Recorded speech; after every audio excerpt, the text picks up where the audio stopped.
La dictadura militar salvadoreña fue el periodo de la historia salvadoreña en el que las Fuerzas Armadas salvadoreñas gobernaron el país durante casi 50 años, desde diciembre de 1931 hasta octubre de 1979. La dictadura militar autoritaria limitó los derechos políticos en todo el país y mantuvo su gobierno mediante elecciones fraudulentas y arregladas. ¿Te interesa conocer la increíble historia de uno de los capítulos más oscuros de nuestra patria, El Salvador? Dale, entonces quédate hasta el final del video. Pero antes no olvides de suscribirte y darle like al video, así nos puedes animar a hacer más contenido histórico salvadoreño.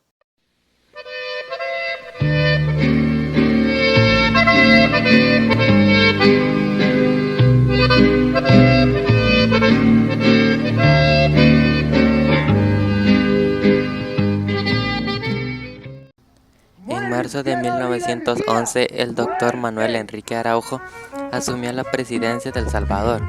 Fue presidente hasta su asesinato el 9 de febrero de 1913, a manos de campesinos.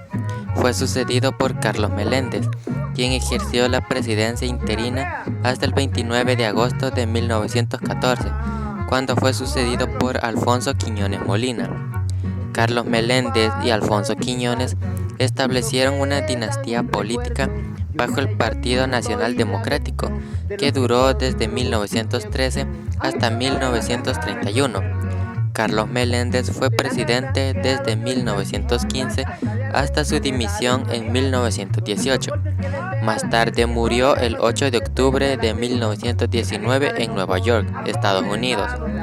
Meléndez fue sucedido por Quiñones hasta que su hermano menor, Jorge Meléndez, fue elegido presidente. Jorge Meléndez fue presidente desde 1919 hasta 1923, cuando fue sucedido por Quiñones, quien permaneció en el poder hasta 1927. El vicepresidente de Quiñones, Pío Romero Bosque, le sucedió en 1927. A diferencia de sus predecesores, Romero Bosque no nombró un sucesor y celebró las primeras elecciones libres de El Salvador. En las elecciones del candidato del Partido Laborista, Arturo Araujo, pariente del fallecido presidente Manuel Enrique Araujo, ganó el 46% de los votos y se convirtió en presidente el 1 de marzo de 1931, poniendo fin a la dinastía Meléndez-Quiñones y el control del poder del PDN.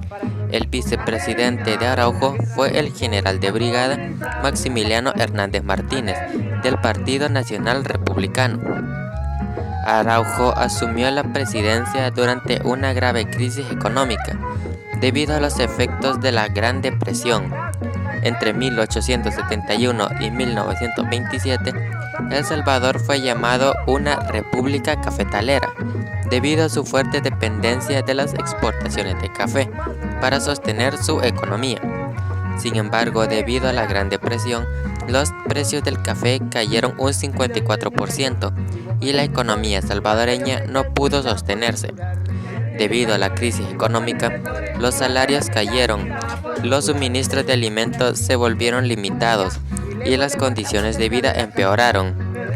La crisis provocó malestar campesino en todo el occidente de El Salvador y como resultado Araujo nombró a Martínez ministro de Defensa Nacional del país. Araujo intentó implementar una reforma fiscal para combatir la crisis económica.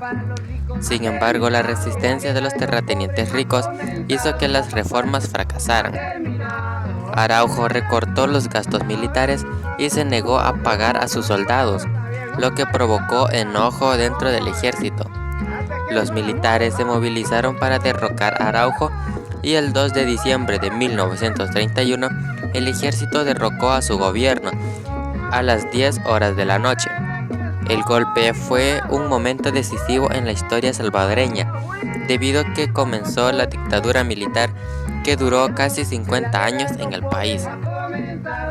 El 2 de diciembre de 1931, los militares establecieron el Directorio Cívico, una junta compuesta por oficiales militares, para gobernar el país. El directorio estuvo copresidido por los coroneles Osmin Aguirre Salinas y Joaquín Valdés. El directorio fue disuelto el 4 de diciembre y el poder fue transferido a Martínez, quien asumió poderes dictatoriales como presidente interino. Martínez prometió celebrar elecciones legislativas en enero de 1932, pero cuando el Partido Comunista ganó muchos municipios, anuló los resultados electorales. También se cancelaron muchas elecciones. Sin embargo, las elecciones dieron al gobierno una lista de miembros del Partido Comunista. La lista permitió al gobierno arrestar a destacados dirigentes comunistas el 18 de enero de 1932. El Partido Comunista creía que la democracia les había fallado, así como los comunistas y campesinos de todo el país, encabezados por el heroico Farabundo Martí, también por el cacique Feliciano Ama y los estudiantes Mario Zapata y Alfonso Lunas, se levantaron el 22 de enero de 1932 en Ahuachapán, Santa Tecla y Sonsonate, matando a un máximo de 100 personas en el levantamiento. Martínez respondió enviando a los militares para aplazar la revuelta. En la represión de Martínez murieron entre 10.000 y 40.000 campesinos. El evento es conocido como la Matanza en El Salvador. La Asamblea Constituyente dictó el decreto legislativo número 121 el 11 de julio de 1932, que concedía amnistía incondicional a todo aquel que cometiera delitos de cualquier naturaleza durante la matanza, con el fin de restablecer el orden, reprimir, perseguir, castigar y capturar a los reos del delito de rebelión del presente año. Debido al Tratado de Paz y Amistad Centroamericana de 1923, Estados Unidos se negó a reconocer la legitimidad del gobierno de Martínez. Estados Unidos solo reconoció su gobierno después de los acontecimientos de la matanza, el cual pueden ver en este video que les dejamos aquí. Martínez finalmente denunció la adhesión de El Salvador al tratado el 26 de diciembre de 1932. Martínez ayudó a mejorar la situación financiera de El Salvador durante su presidencia. El 23 de febrero de 1932, Martínez suspendió el pago de la deuda externa y nuevamente el 1 de enero de 1938, pero la deuda finalmente fue saldada ese año. El Banco Central de Reserva de El Salvador fue establecido durante su administración el 19 de julio de 1934 para ayudar a estabilizar el colón, la moneda nacional. Designó a Luis Alfaro Durán como presidente del Banco Central. Martínez estableció el mejoramiento social, un programa de bienestar para ayudar a los campesinos pobres en junio de 1932. El régimen de Martínez buscó mantener la imagen de legitimidad democrática en la nación. Martínez ganó las elecciones presidenciales de 1935, 1939 y 1944, bajo la bandera del Partido Nacional Pro Patria. Su partido también ganó las elecciones legislativas de 1936, 1939 y del 44. Sin embargo, para las elecciones legislativas, como para las presidenciales, él era el único candidato. El PNPP era el único partido político legal y los resultados electorales a veces no se publicaban. Martínez simpatizaba personalmente con la Alemania nazi y con la Italia fascista. Nombró al general de la Wehrmacht, Eberhard Bonster, como director de la escuela militar. La Fuerza Aérea Salvadoreña compró aviones a la Italia fascista en 1938 por $39.000 estadounidenses y parte del pago se realizó con café. El ministro de Defensa Nacional, Andrés Ignacio Meléndez, intentó comprar aviones a Estados Unidos, pero la North American Aviation se negó a aceptar café como parte del pago.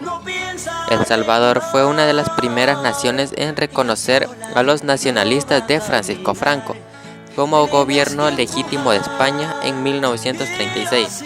El Salvador también fue el primer país después de Japón en reconocer la independencia de Manchuria.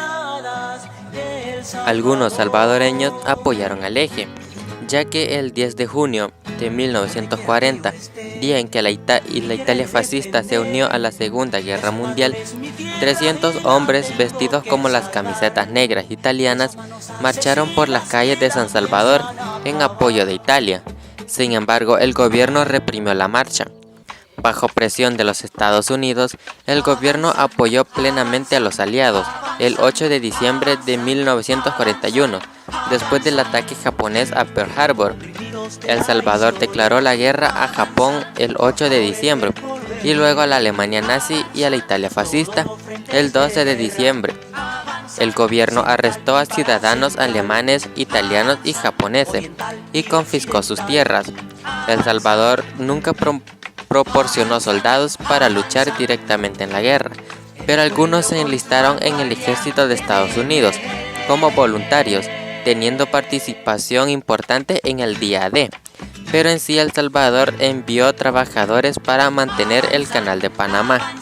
Durante la guerra, el coronel José Castellanos Contreras salvó a 40.000 judíos de Europa Central, en su mayoría del Reino de Hungría, proporcionándoles pasaportes falsos salvadoreños y asilo político.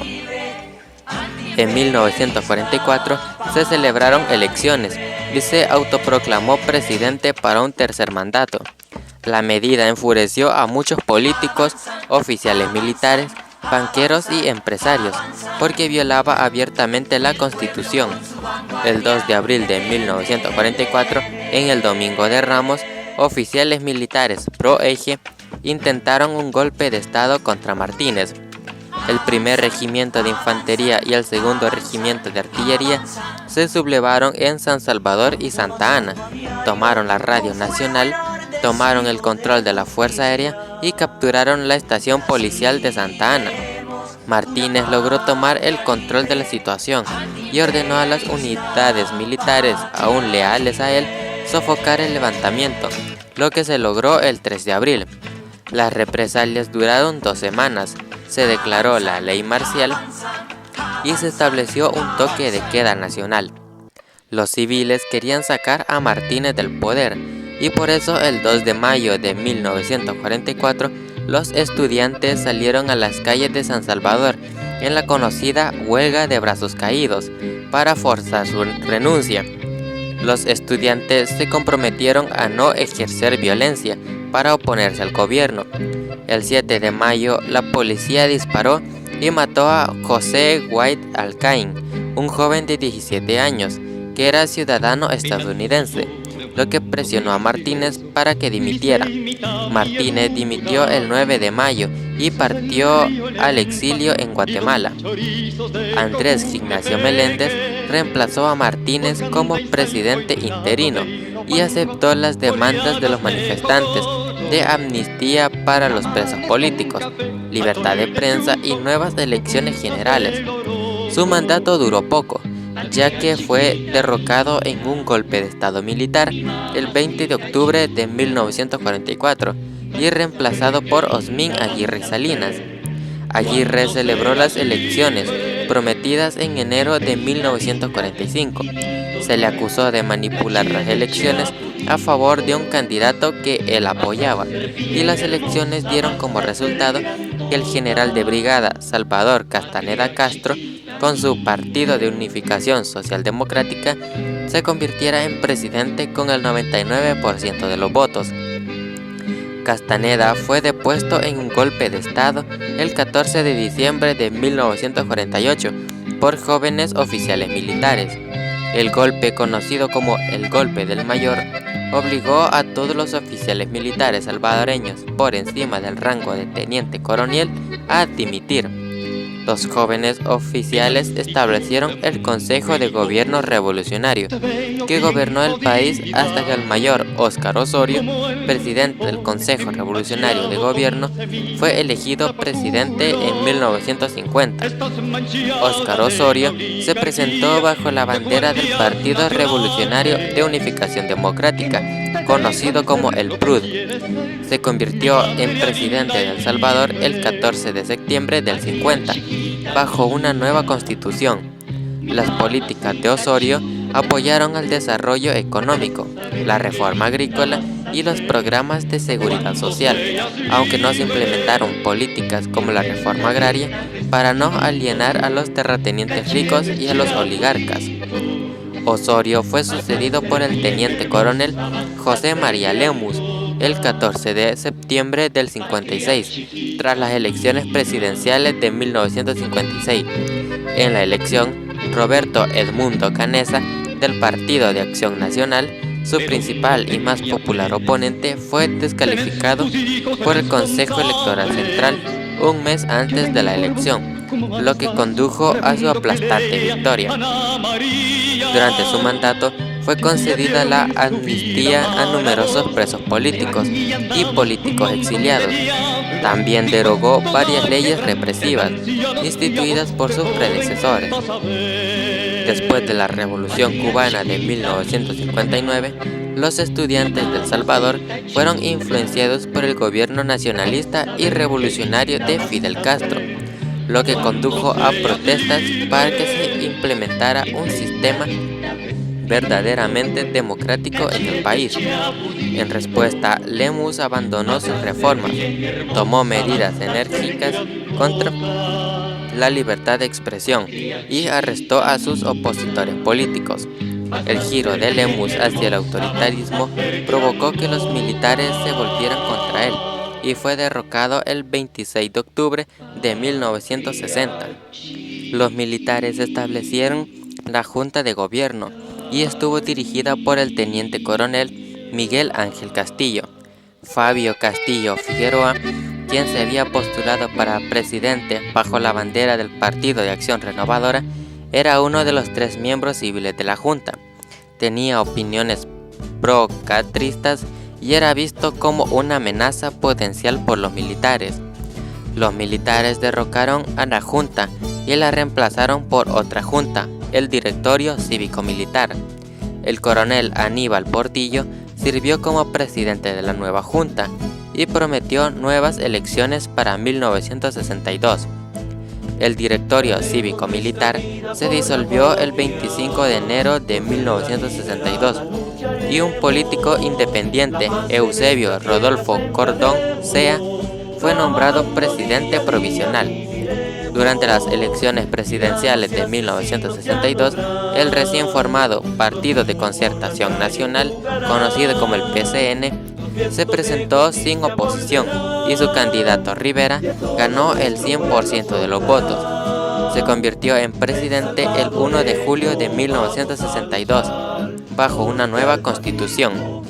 Aunque solo el Partido de Concertación Nacional tenía un candidato en las elecciones presidenciales de 1962, otros partidos se habían formado y se habían presentado a las elecciones legislativas de 1961, pero no obtuvieron escaños.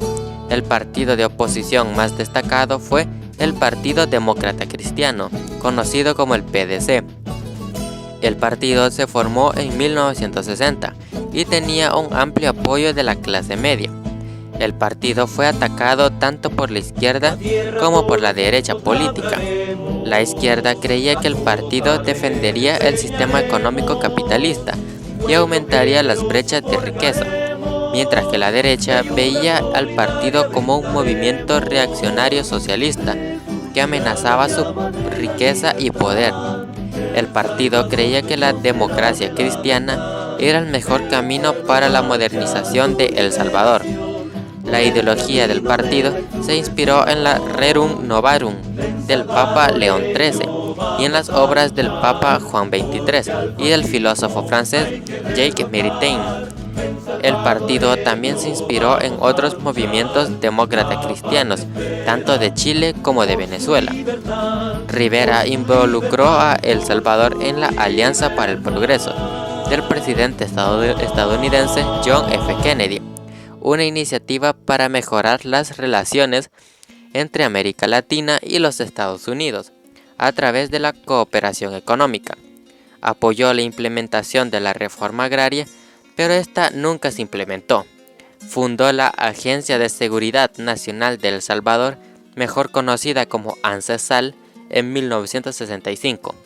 funcionó como la agencia de inteligencia nacional del país y supervisó las operaciones de la Organización Democrática Nacional, conocida como Orden, un grupo de paramilitares que asesinaron campesinos, manipularon elecciones e intimidaron a los votantes. Rivera instituyó reformas electorales al permitir que los partidos políticos de oposición participaran en las elecciones presidenciales y compitieran en las elecciones legislativas. Anteriormente, el partido que obtenía más votos en un determinado departamento ganaba todos los escaños y toda la representación en ese departamento, pero bajo sus reformas, los escaños y los representantes se elegían de manera proporcional a la cantidad de votos que obtenía un partido. La reforma permitió al PDC ganar 14 escaños y el Partido de Acción Renovadora ganó 6 escaños en la Asamblea Constitucional en las elecciones legislativas de 1964. En la elección resultó elegido como alcalde de San Salvador José Napoleón Duarte, destacado político del PDC. El PCN mantuvo su control de poder con el apoyo de Estados Unidos y gracias al continuo crecimiento económico del país, en las elecciones presidenciales de 1967, el PCN ganó con el 54% de los votos y el candidato del PDC quedó en segundo lugar con el 21% de los votos. Fidel Sánchez Hernández del PCN asumió la presidencia el 1 de julio de 1967. A finales de la década del 60, alrededor de 300 salvadoreños emigraron a Honduras, muchos de los cuales ingresaron al país ilegalmente. El 3 de octubre de 1963, Osvaldo López Arellano derrocó al presidente hondureño Ramón Villeda Morales de Honduras y estableció una dictadura militar. Durante el régimen de López Arellano, la economía hondureña se tambaleó y él culpó de los problemas económicos del país a los inmigrantes salvadoreños de estar robando empleos hondureños. Durante las eliminatorias para la Copa Mundial de la FIFA del 70, Honduras y El Salvador compitieron en grupos separados por las clasificaciones de la Confederación de Norteamérica, Centroamérica y el Caribe de Fútbol Asociación, conocida como la CONCACAF. Honduras estaba en el grupo 3 y El Salvador estaba en el grupo 4, ambos ganando sus respectivos grupos. Se enfrentaron en las semifinales. Honduras ganó el primer partido en Tegucigalpa 1-0 el 8 de junio de 1969. El Salvador ganó el segundo partido en San Salvador por 3-0 el 15 de junio. En ambos partidos hubo violencia por parte de los aficionados de ambos bandos. Durante el segundo partido, los salvadoreños levantaron un trapo sucio en lugar de la bandera hondureña. Uno de los jugadores del equipo hondureño, Enrique Cardona, había declarado: "Tuvimos muchísima suerte de haber perdido. De lo contrario, no estaríamos vivos hoy". La derrota provocó que civiles hondureños atacaran a inmigrantes salvadoreños. Los salvadoreños fueron asesinados, agredidos y sus casas quemadas, lo que obligó a 17,000 de ellos a huir de regreso a El Salvador. Los salvadoreños calificaron los ataques contra los salvadoreños de masacre. El 26 de junio se celebró un tercer partido en la Ciudad de México para decidir quién pasaría a la ronda final contra Haití.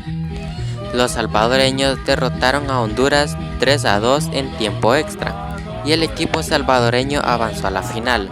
La derrota provocó más ataques contra los inmigrantes salvadoreños y condujo a una crisis migratoria en El Salvador, ya que el gobierno no pudo proporcionar alojamiento a todos los refugiados que regresaban de Honduras.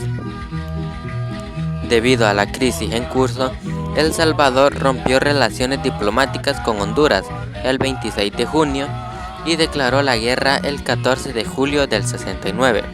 La Fuerza Aérea Salvadoreña atacó el Aeropuerto Internacional de Toncontín para inutilizar a la Fuerza Aérea Hondureña. El ejército salvadoreño lanzó una invasión de dos frentes, siguiendo dos carreteras principales que conectaban los dos países. Después de 2 días, la Fuerza Aérea Hondureña comenzó a atacar las bases aéreas salvadoreñas en Chalatenango y La Unión, deteniendo el avance salvadoreño. Después de 4 días de combates, la Organización de los Estados Americanos negoció un alto al fuego el 18 de julio. El Salvador retiró sus tropas el 2 de agosto y la OEA se comprometió a garantizar la seguridad de los salvadoreños en Honduras. Alrededor de 2.000 personas, la mayoría de los cuales eran civiles, murieron durante la guerra. Inicialmente, la política salvadoreña estaba unida contra Honduras, pero el Partido Comunista y la izquierda finalmente se volvieron contra la guerra y continuaron oponiéndose al gobierno. La guerra también provocó que la economía salvadoreña se estancara y muchos refugiados abarrotaron el país. Los refugiados llegaron desde Honduras a El Salvador, recibiendo poca o ninguna ayuda o apoyo del gobierno salvadoreño. Para los refugiados que ahora vivían en la pobreza, los grupos de izquierda como el Frente Unido de Acción Revolucionaria, conocido como el FUAR, el Frente de Acción Popular Unificada, conocida como el FAPU, y la Federación Cristiana de Campesinos Salvadoreños, parecían ser la única oportunidad de salir de la pobreza. Como resultado, las organizaciones militares de izquierda crecieron en tamaño y número y continuaron ganando más apoyo entre la población pobre. El aumento del apoyo provocó un incremento de las acciones terroristas de izquierda contra el gobierno. El PDC también obtuvo más apoyo de los refugiados. El PDC abogó por la reforma agraria y territorial para ganar el apoyo de la base electoral. Los refugiados que venían de Honduras no tenían tierras para cultivar como las tenían en Honduras, por lo que apoyaron abrumadoramente al PDC.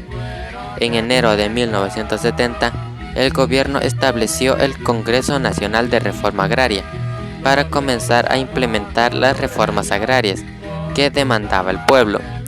El Congreso estaba integrado por miembros del gobierno, de la oposición, de grupos laborales y del empresariado. El PDC ganó 3 escaños en la Asamblea Constituyente en las elecciones legislativas de 1970, mientras que el PCN ganó 7 escaños. Se afirmó que las elecciones habían sido manipuladas por el PCN para asegurarse de ganar escaños y conservar la mayoría. En 1972, el PDC se alió con otros 2 partidos políticos, el Movimiento Nacional Revolucionario y la Unión Democrática Nacionalista, para representarse en las elecciones presidenciales y legislativas de 1972, bajo el nombre de la Unión Nacional de Oposición.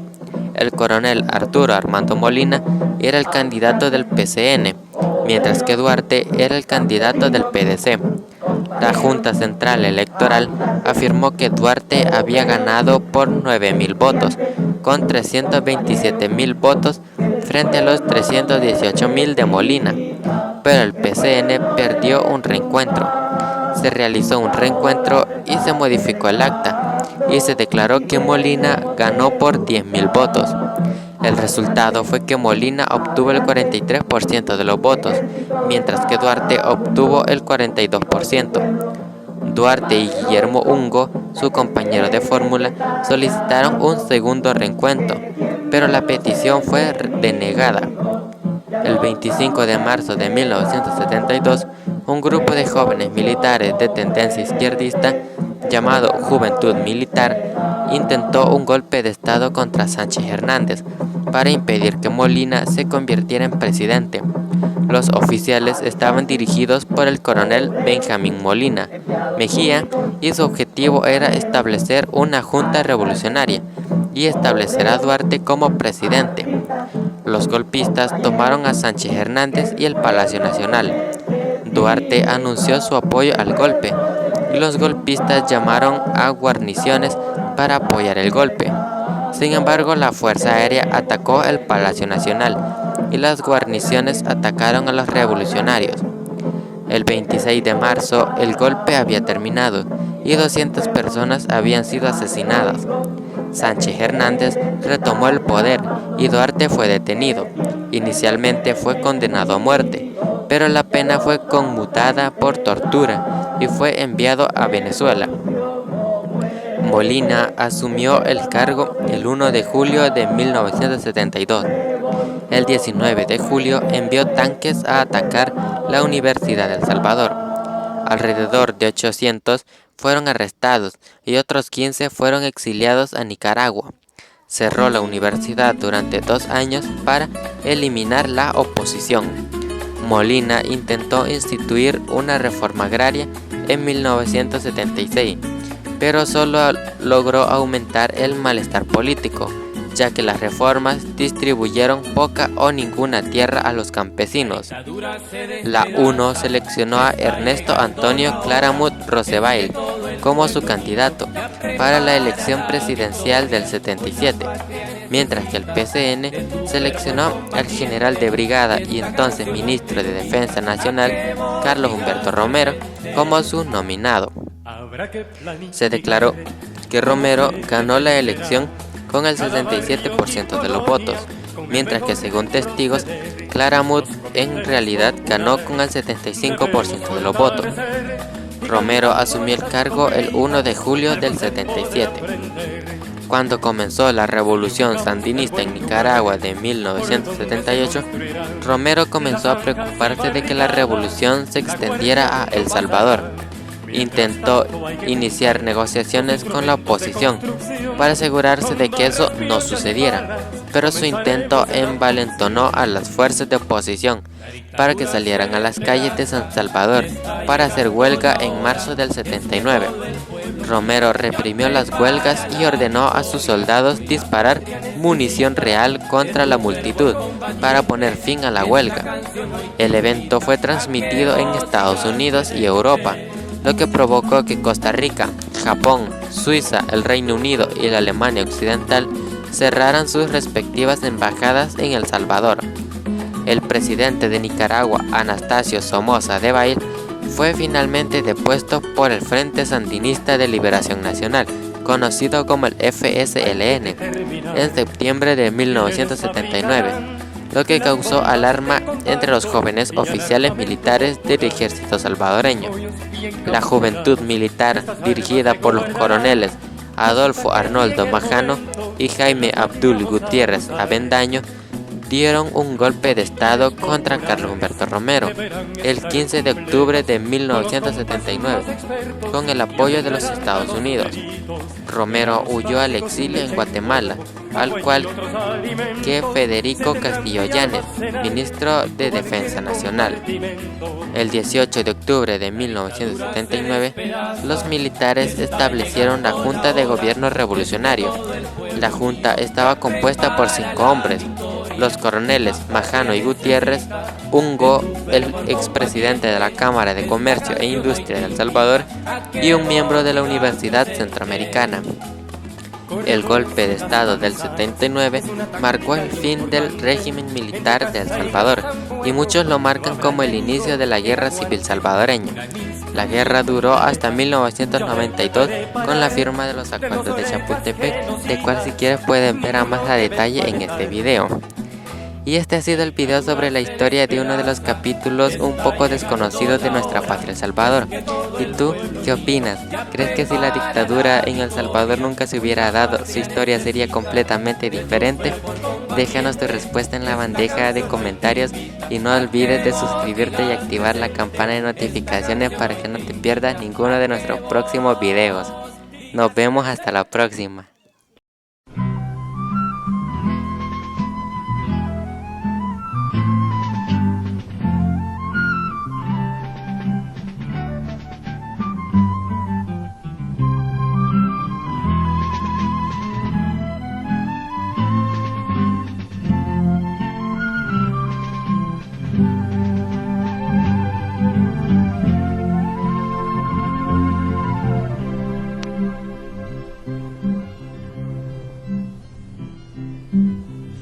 Millones de manos, de obreros y campesinos, de estudiantes y artesanos, más fuertes y más unidos.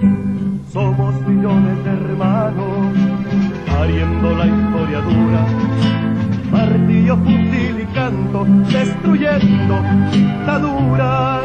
Con Sandino y con Guevara, con Farabundo y Romero, con la voz de Víctor Jara, que es del continente entero.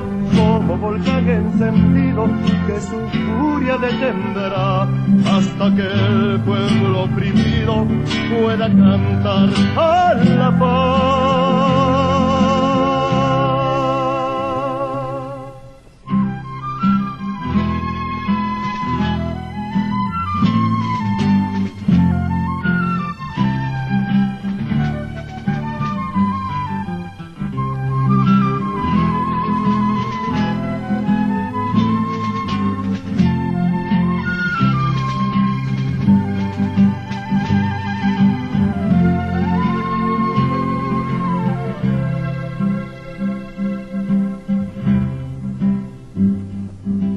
Ayer me dolía el canto de mi pueblo ensangrentado. Hoy me duele por mi hermano El Salvador torturado. Pero sabrán los canallas que la lucha no termina. El triunfo de Nicaragua es de América Latina. Con Sandino y con Guevara, con Farabundo y Romero, con la voz de Víctor Jara, que del continente entero somos volcán encendido que su furia detendrá, hasta que el pueblo oprimido pueda cantar a la paz.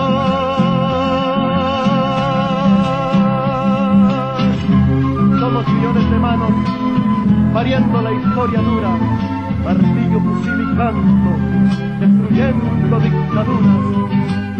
Nuestro canto es sin fronteras, nuestro sol es colectivo que hará cegar a la fiera brutal del imperialismo. Con Sandino y con Guevara, con Farabundo y Romero, con la voz de Víctor Jara, que es del continente entero, como volcán encendido que